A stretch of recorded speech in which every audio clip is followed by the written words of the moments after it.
Well, what's up, everybody? John Grimsmo here. Just got into the shop. Had a couple comments and a couple thoughts over the past few days that I want to get through in this video.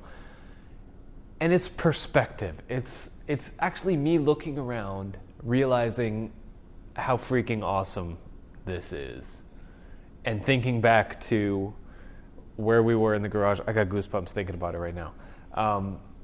Where we were in the garage, where we started, my old Grizzly mini mill, and how that started it all. And something like Saunders and I talked last week, and something he said really resonated with me. He's like, John, we forget how freaking awesome it is to have a CNC machine. Not the best CNC machine, just a CNC machine. This was me 8 years ago in 2008 when I had my Grizzly mini mill, my $500 machine that I could convert and I could make things. I could put stepper motors on it and have a computer tell the machine what to do, and I could design a part and it would make it. And that was just the coolest thing in the world at the time. Now it's so easy for him and for I to get diluted and to get complacent in where we are. Eric and I have a Moriseki mill, Japanese machine. Like one of the best of the best of the best. Sir, name that movie quote. But I forget, like, it's so easy to not think about the beginning, to not think about where a lot of you guys are right now, or where you want to be, or what is possible for everybody. You know, Saunders had his Teg mini mill in his 2-bedroom apartment beside his bed, like making chips near his pillow. And I had the mini mill in my garage at home. And it's just crazy to like think back there and then to realize where we are right now. For me to look around at what we've built, everything we have. You know, we have a Kaiser screw compressor now. We have the Tormac lathe, the Tormac mill, the Moriseki. Like, holy crap, guys. I'm not trying to brag. I'm trying to like appreciate what I have and what we've grown here together. And not forget the beginning. And most importantly, not forget how amazing it is just to create something, just to be able to make chips. You know, I get so caught up in the bigness of it all, in wanting the best, in, you know, suggesting, well, you have to go Japanese machine because Japanese machines are the best. But it's not for everybody, and there's different budget levels at all scales. Like, I literally remember buying my first end mills. This was before I knew about Lakeshore Carbide. This is when I would order end mills from like Little Machine Shop or whatever, or I forget who else. Where the first set of end mills, it was like $20 for high-speed steel end mills for a whole set in this little crappy wooden block with holes drilled in it.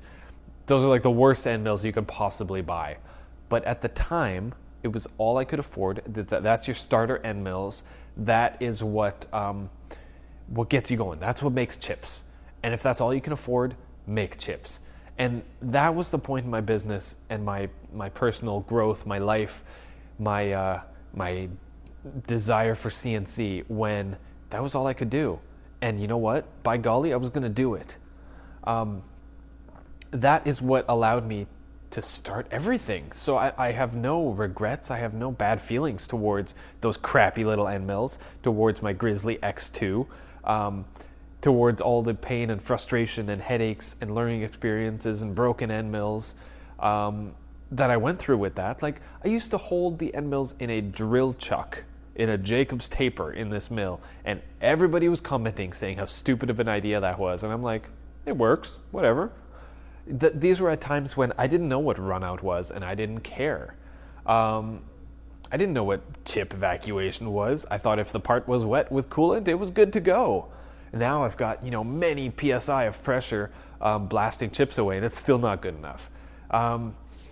Like, that was when I was measuring in thousandths of an inch, not 10,000ths of an inch.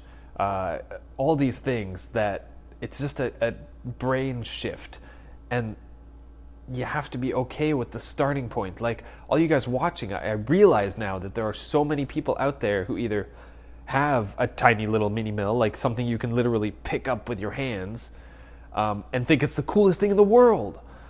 And, you may be jealous of what I have. I'm not trying to elicit jealousy, but I'm telling you guys, there is a starting point. And if you have the devotion and the passion and the effort, you want to put in the work, you just have to do it, like what I did, like what Saunders did. We just had to do it. It was inside our DNA. This had to come out. If you have that, you could be at the starting point of a long journey. And I mean, I'm 32 years old. I realize now how long of a life I have ahead of me and how much I've already accomplished so far. And I'm not going to waste a minute of it. So I'm trying to talk to those guys who are starting out, who look up to guys like me just simply because I'm 6-8 years ahead of you in the curve. And you may look at that 6-8 years and go, crap, that's too long. I'm not going to wait that long. I'm going to give up now. Like, what the crap is that? Like, you're never going to do anything if you have that mentality. You have to be willing to put in the time. You have to realize we have a long life ahead of us and that there is so much potential in the time that we'd spend that put in the work. Put in the work. You know how many late nights I spent on that Grizzly Mill or on my Tormac that we used for 3 hardcore years before we could get that badass machine? Like, so many late nights, so many frustrations, so many pulling your hair out trying to understand things, watching videos on YouTube trying to learn specific things, sharing videos and showing my problems and asking for advice and getting advice and learning that way. Like, this has been an 8-year journey for me to get from just working on cars to, like, 8 years ago is when I got my Grizzly lathe and Grizzly mill and started learning machining. This was manual machining. And then within a year, I had them both converted. This was back at a time when I had to borrow $5,000 from my father-in-law, and my dad would chip in, a couple $100 here and there if we needed anything. So cumulatively, he's probably given us many, many thousands of dollars too. But I was able to do that. And at the time, $5,000 is like $1 million. It's like a godsend. I was able to get the machines that I needed and start out. And then I was able to repay that with parts that I made on these cheesy little machines that could make parts, that could let me fulfill my dream, that were a starting point. It's like a business like this has a lifespan like a human, like a child. Like when I got the mini mill, it was like my toddler years. The infant years are when I had this idea in my head that, man, CNC was really cool. And then I would research for like crazy hours all the time, figuring out what machine could I get. Okay, I can CNC machine this. Like, I already knew about the CNC conversions before getting the machines. That's why I got them. But yeah, the toddler years where you're like, you're getting your feet wet. You're learning how to walk. You're learning how to machine. You're falling all the time. I've got a 3-year-old now and a 6-year-old, and I just went through all that, and they're falling all the time. They're always messy. They're always dirty. They're always sticky fingers. That's the same thing in the beginnings of a machining business. You're tracking chips into the house, into your living room where the children play. As much as you don't want, as much as you try not to. I used to keep garage shoes in the garage just because I'd slip into them and work and then slip out of them and I'd be good.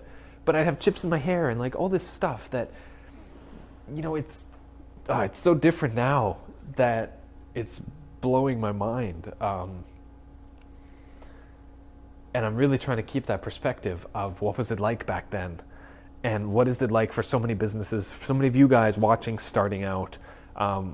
There's a lot of young guys watching. Like when I was at Blade Show, I talked to a lot of, 12, 13, 14, 15, 16-year-old guys who are thinking about doing it, whether it's making knives or making, whatever else, skateboard parts, whatever they want to do. And it's like, they're so young, they have so much time, that it's just insane. And you have to be willing to put in the work, to put in the time and the effort and the years it'll take to grow something of this size. And like I said before, we're at the ceiling of growth, and that's the ceiling we set for ourselves. That's the ceiling, like, get a shop, get a cool machine. Okay, now what? Oh, now we really got to hustle again, like step it up another level. So yeah, I'm kind of all over the place, just trying to focus my thoughts into words here. But I guess what I'm trying to say, like, I'm trying to speak to those guys who are just starting out, who have no money, and who can just barely afford something. Like Saunders and I just watched a video, Tormac put out a video of him where he talks about, like, before he got his Tormac, it was his holy grail. Like, the Tormac was the biggest thing in the world to him. And I was the same way when I got this. It was probably 4 years ago now. Before that, I had my mini mill. I knew it was time to upgrade. I knew all about the Tormac. I'd seen their ads in the magazines, and it was like, holy crap, this is the coolest machine in the freaking world. And I can put it in my garage, and I'm losing words right now, just trying to verbalize my brain. I don't know. I'm trying to remember the feelings and the emotion that it elicited just by thinking about getting something like this. As I was thinking about getting this bad boy a year ago, it's the same thing, just on a totally different scale. And I understand that this is a holy grail. You know, now I don't even use this machine anymore. I wish I did. I want to. I currently don't have enough time, enough me to operate both machines, and enough product to keep it busy. And to be honest, I've outgrown this machine, to be perfectly honest. Now that I have the Mori, I have Japanese tolerances in my head. This cannot produce that, which is why we got such a good machine. No offense to the Tormac, I love you, and you did a lot of awesome work. You made 500 amazing knives, and you helped us build our business. But we're moving on, and that's okay. It's a phase of business that we're going through. I feel the same way with the Tormac lathe. I love it. I have so much passion for it. I'm outgrowing it. I need better tolerance. I need better repeatability. I need better accuracy. I had somebody tell me that I outgrew that machine before I even got it, which I don't know if I agree with, but I understand the concept. I understand what he's saying. So yeah, I would love to get the Mori version of that lathe. I just can't afford it right now. But I completely remember what it was like in the beginning. How much energy, how much passion you have just to start, just to do something. You have to have that. If you don't have that, if you're not willing to put in the time and the work, if you're not willing to try those $20 end mills because all you think is, okay, I'm going to save up and get a Tormac, or I'm going to save up and get a Mori and not do anything in between, well, you're not going to cut it, because it takes time. And this growth curve, like, if I got the Tormac first instead of the mini mill, yes, I'd be farther along. But at that time when I got the mini mill, there was no freaking way in the world I could have afforded a Tormac. And something like this wasn't even on my radar yet. So it's like there are growth phases to everything, and you have to be okay with that. You have to be willing to start small. Like, the first time a kid steps in front of the T-ball and swings, he's going to miss, mostly. You're not good at something in the beginning. It takes time to get better at it. Whether it's doing YouTube videos, or teaching, or speaking, or machining, or playing a sport, or whatever, you're going to suck at it at first. And that's okay. It takes time. So I hope I'm making myself clear. I hope I'm talking to the right audience. I know it's not for everybody, but entrepreneurship is freaking hard. And it takes freaking time. And it takes freaking money. And your friends are going to hate you, and your spouse is going to hate you, because you're going to put all your time and effort into that. And you have to be okay with that. And if that's really what you want, then maybe you have what it takes to be an entrepreneur. Maybe you have what it takes to start a business.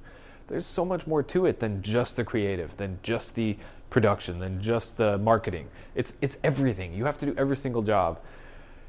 So, yeah, okay, I'm like going way off the rail here, but I like it. It's fun. It's fun to talk about. Yeah, I'm going to cut it out, and hopefully that struck a chord with somebody. Let me know in the comments. If you're one of those guys who has, the, no offense, but the cheesy little mini machine, the micro machining center, I understand. I was there. I get it. It's awesome. Tell me what it's like. Tell me what your mind says right now about where you're at with the machine that you have, with the business that you own. that you've started, that you want to start. Maybe you're 17 years old and you're like, I would love to do this, but blah, blah, blah. Excuse. Write a comment and interact with other people's comments too, because all you guys out there can help each other. And that is half the point of what we're doing here. It's not just me giving advice, like there is a million advices in the comments. So read and comment back and like interact with people, because people are awesome. So I'm going to go. It's Wednesday. Got Wednesday, Thursday, Friday of work.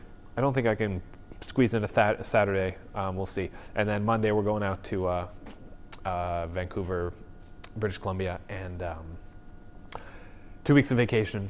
Excited, super excited. A lot of work to do. Okay, I'm going to go. Take care, guys. Bye. Be awesome.